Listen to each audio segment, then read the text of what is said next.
Hello everyone, hello students. I hope you all are fit and fine. As we all know that board examinations are going on and tomorrow is your English literature and language paper for 10th class. So here I am for the last minute, some of the last minute strategies. What should be there in your examination hall? What should be, you should be with the strategies in the examination hall. So here I am. First of all, let's start with that excitement. Means you are feeling excited to have the paper in front of you and just have your answer sheets in your hand and write down whatever you have studied till now. But ध्यान ये देना है कि जब paper आए examination hall में तो nervous नहीं होना है. सामने अगर पेपर आ रहा है उस समय आप बिल्कुल भूल जाइए कि आपने क्या पढ़ा है और क्या नहीं पढ़ा है, क्योंकि जैसे ही आप ये सोचेंगे कि क्या आपने पढ़ा और क्या नहीं पढ़ा तो उसी समय you will create mess in your mind. जैसे ही ये सारी चीजें आती है दिमाग में कि ये चीजें नहीं पढ़ पाए हम, ये चीजें पढ़ा है, ये चीजें आ जाती तो अच्छा होता पेपर में, अगर सामने क्वेश्चन आ गया तो ठीक है, नहीं आया तो फिर पैनिक स्टेट आ जाता है. तो इन सब सारी चीजों से जैसे ही वो दिमाग ब्लैंक हो जाता है वहां पे. Nothing you can do, you can't even tackle those questions which you really think that you can do at your best. तो नहीं हो पाता. इसलिए नर्वस नहीं होना है, पैनिक नहीं होना है, और जैसे ही पेपर आए वैसे ये बिल्कुल सोचना नहीं है कि क्या पढ़ा और क्या नहीं पढ़ा. So this is the starting point where you have to deal your excitement level, you have to manage yourself. सबसे बड़ा सवाल ये आता है कि टाइम कैसे मैनेज करें. और जैसे कि मैं एक इंग्लिश टीचर हूँ तो मैं आपको बेहतर बता सकती हूँ कि आप टाइम कैसे मैनेज कर सकते हैं. First of all, go through the paper at a glance. एक झलक देखिए पेपर को, आपको समझ में आ जाएगा. इंग्लिश पेपर जैसे कि सेक्शंस वाइज डिवाइड हो जाता है, तो सेक्शंस जैसे डिवीजन आता है तो एट अ ग्लांस आप देखिए उस इंग्लिश पेपर को और आपको समझ में आ जाएगा कि कौन सा सेक्शन आपको लेना चाहिए. पहले सब प्रायोरिटी आपके कौन से सेक्शन की होनी चाहिए कि आप उसको टैकल करें, आप उसको डील करें. जैसे ही आपको ये समझ में आता है तो आप स्टार्ट कर सकते हैं. That is your go, the ball is in your court that time. But अगर आपको समझ में नहीं आ रहा है कि कौन सा सेक्शन मुझे पहले करना चाहिए, so here I am with some tips, some strategies what you should follow, and I assure you अगर आप इसको फॉलो करेंगे, आप अपना टाइम मैनेजमेंट, आप अपनी ये आपके लिए बहुत ही बेनिफिशियल है. It will be very beneficial for you. First of all, go at just as I said that you have to go through the paper at a glance. एक झलक देखती हैं. और अगर आपको कुछ भी नहीं समझ आ रहा है, लिटरेचर पोर्शन उठाइए. सेक्शन डी, लिटरेचर पोर्शन उठाइए. लिटरेचर पोर्शन उठाने से आपको ये समझ में आएगा, ये आपके लिए प्लस पॉइंट ये होगा कि लिटरेचर में कुछ ना कुछ ऐसे टॉपिक्स होंगे, कुछ ऐसे कंटेंट आते हैं कि आपको पता है कुछ ना कुछ उसके बारे में. Something you know about every single topic, every single chapter of your text book, क्योंकि आपने हर टेक्स्ट बुक के हर चैप्टर्स को टच किया है, आपने टेक्स्ट बुक के हर चैप्टर को रिवाइज किया है, रिविजन किया है, उसका क्लासेस की हैं, लेक्चर्स सुने हैं, टीचर्स अटेंटिवली क्लास में आपको बताया गया है कि क्या चीजें आ सकती है, क्या चीजें इंपॉर्टेंट है उस टेक्स्ट बुक में.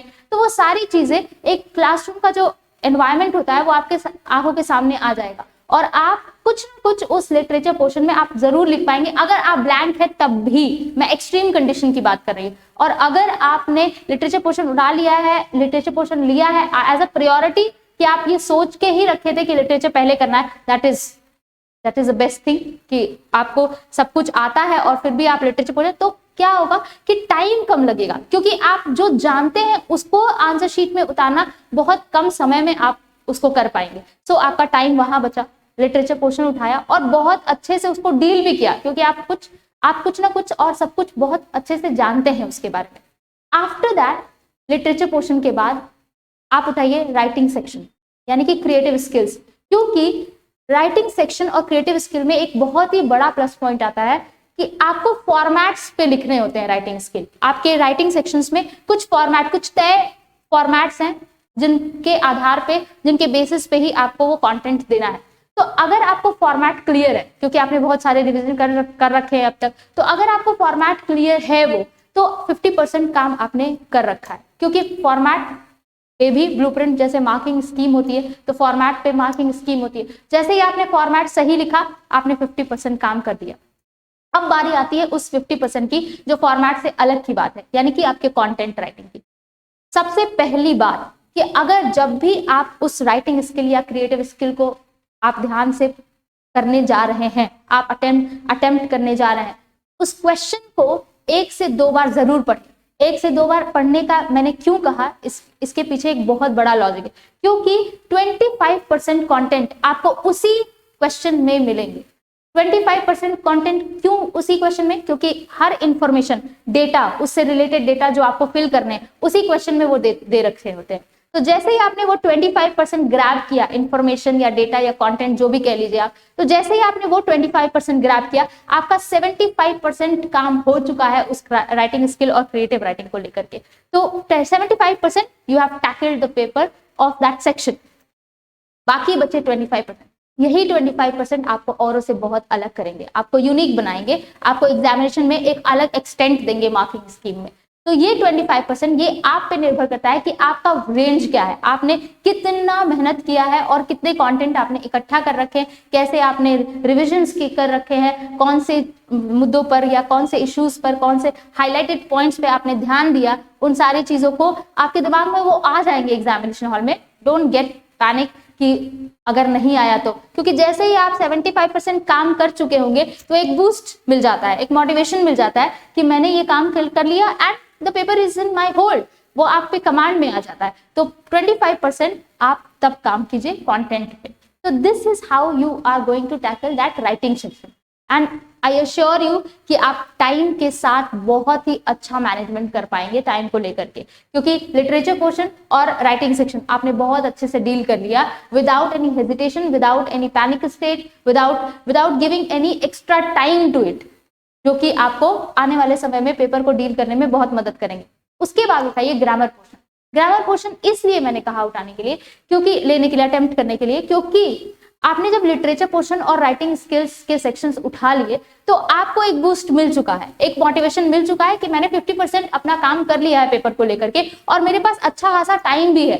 तो hardly it will take 20 minutes to deal with that section of grammar, क्योंकि आपने वो सारी चीजें जो अभी लिखी आपने, वो आपका प्रैक्टिस हो गया, वो एक तरह से एक प्रैक्टिस हो गया कि आपने लिखा तो ग्रामेटिकली सही लिखा, क्या चीजें क्या कहाँ आनी चाहिए, कौन सी चीजें कहाँ रखनी चाहिए, कौन सा स्पीच है, कौन सा नरेशन है, कौन सी इनडायरेक्ट स्पीच है, स्टेटमेंट इनडायरेक्ट स्पीच में है या डायरेक्ट स्पीच में है, तो कैसे लिखना चाहिए। Everything you have revised till now, वो रिविजन के तौर पे आ गया। और जैसे ही आप ग्रामर सेक्शन पे जाएंगे तो वो सारी चीजें आपके दिमाग में आएंगे and you will deal that grammar portion with an extra margin from others. So this will give you an extent, as I said, in the marking scheme. अब आते हैं, आपने ये लिटरेचर पोर्शन, राइटिंग स्किल और grammar portion इतना जब आपने कर लिया तो आपके पास, आप खुद सोचेंगे कि मैंने अपने पेपर को अपने कमांड में ले लिया। तो ये सारी चीजें करने के बाद आपके पास बचता है रीडिंग स्किल का सेक्शन। रीडिंग सेक्शन जैसे आप आते हैं तो वहां पे अनसीन पैसेज, नाम ही अनसीन है। अब आपको ये पैसेज कहीं नहीं दिखा होगा या आपने पढ़ा होगा, इसलिए वो पेपर में है आपके सामने। तो कई बार ऐसा होता है कि जो पैसेज हम बोर्ड एग्जामिनेशन में आएगा, जो पैसेज हम अनसीन पैसेज हम डील करते हैं जिन अनसीन पैसेज से, तो वो उसमें ऐसे कुछ वर्ड्स आ जाते हैं जिनका मीनिंग हमको वाकई नहीं पता होता। तो you can't have that access कि every word should be in your mind. No, nothing, it is not possible at all for anyone to know everything about English or language or any word which is in front of you, so that is not possible. तो इसलिए जैसे ही वो word, ऐसे कुछ words अगर आपके सामने आते हैं पैसेज में, तो आपको ये पैनिक स्टेट में नहीं आना है कि क्या होगा, इसका मतलब तो आता ही नहीं है। तो आप वन गो रीड करते रहिए, उसके थ्रू जाते रहिए, आपको समझ में आएगा, क्योंकि वो कॉन्टेक्स्ट बेसिस पे आपको सारे वर्ड्स के मीनिंग आपको समझ में आ जाते हैं। बेस्ट तरीका अनसीन पैसेज को डील करने का, बेस्ट तरीका उस पैसेज के क्वेश्चंस के आंसर निकालने के ये होते हैं कि सबसे पहले अनसीन पैसेज को पढ़ने से पहले एक बार आप उनके क्वेश्चंस को पढ़ लीजिए सरसरी निगाह से, at a glance, not very deep कि सब कुछ मीनिंग समझ करके उसके बाद हमको पैसेज पे जाना है। नहीं, you don't have to give extra time to that question in the first go. पहली बार जब आप पढ़ रहे हैं बिफोर रीडिंग द पैसेज। तो पहले आप एक सरसरी निगाह से उन क्वेश्चंस को देख लीजिए ताकि आपके दिमाग में वो क्वेश्चंस बैठे रहे कि ऐसे भी क्वेश्चंस हैं इस पैसेज से रिलेटेड। तब आप उस पैसेज को पढ़िए, और जब आप उस पैसेज को पढ़ेंगे तो कहीं ना कहीं आप जब पैसेज को गो थ्रू कर रहे हैं, जा रहे हैं, उस पैसेज को पढ़ रहे हैं, तो हाईलाइटेड पॉइंट आएगा, क्लिक करेगा आपके माइंड में कि इस पॉइंट से रिलेटेड, इस पैराग्राफ से रिलेटेड क्वेश्चन है पीछे। तो दिमाग में रखना है कि अगर उस क्वेश्चन को डील करना है तो हमको इस पैराग्राफ पे आ जाना है। और ऐसे करके आप एक गो तो दे दिए आप पैसेज को, दोबारा जब आप क्वेश्चन को पढ़ेंगे तो वो आपका सेकंड गो होगा जब आप पैसेज पे जाएंगे और उसका आंसर करेंगे।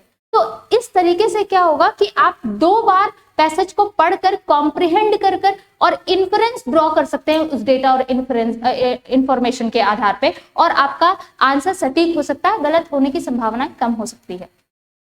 इस तरीके से आपको और एक मार्जिन मिलेगा कि अनसीन पैसेज को सिर्फ कोई, अगर बच्चे ने, अगर मान लीजिए आपके कॉम्पिटिटर ने और किसी और बच्चे ने क्वेश्चन को पूरी तरीके से 75% आपने डील कर रखा है, आपने डील कर रखा है क्योंकि आपने ये प्रोसेस अपनाया है।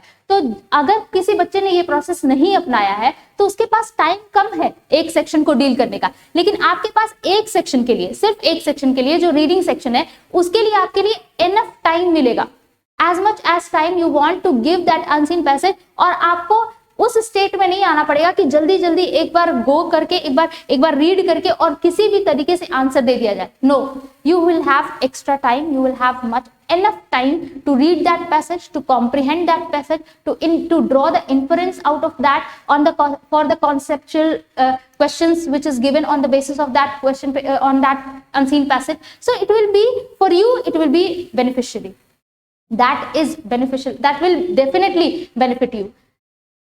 ये सारी बातें हुई क्वेश्चन पेपर की, and we all know that you have worked hard for so many days, for so long, for 1 year, if I say, if you are a very attentive student, alert student for your board examination, so you have given much time to your studies, and now the time has come to implement those things which you have learned। This is how you are going to deal with the question paper in the examination hall without any panic state, without any, and with giving extra margin to your marks। So we all know that you have given extra time to your studies, and this is the time to implement those studies in the answer sheets। The time has come, students, tomorrow is your day। Be at your level, be at your thinking, means be a positive thinker there in the examination hall। And we all know that you have done much for this day, you are going to do your best, you are doing your best for so long, and you can do your best in the examination hall। We all know that you are the best, so all the best for you all। We hope that you will enjoy the day, because enjoyment is very necessary in the examination hall। Don't take pressure that we are writing the examination, so if you will take that pressure, that that enhancement will not come in your answers। So all the best, students।